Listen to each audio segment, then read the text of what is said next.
possible to end violence? When you talk about violence, what do you mean by it?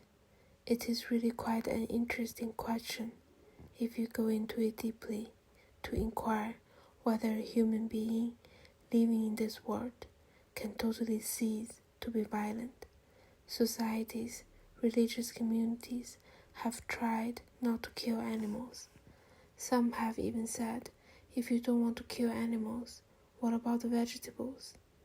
You can carry it to such an extent that you will cease to exist.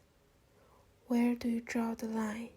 Is there an arbitrary line according to your ideal, to your fancy, to your norm, to your temperament, to your conditioning, and you say, I will go up to there, but not beyond?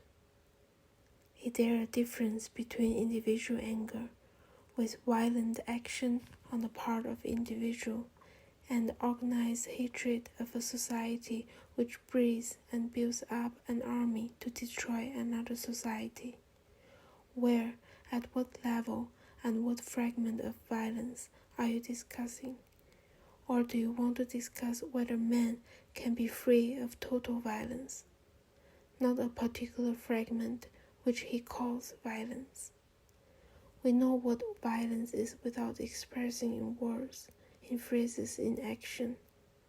As a human in whom the animal is still very strong, in spite of centuries of so-called civilization, where shall I begin?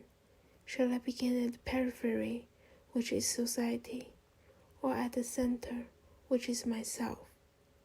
You tell me not to be violent, because it's ugly. You explain to me all the reasons, and I see that violence is a terrible thing in human beings, outwardly and inwardly. Is it possible to end this violence?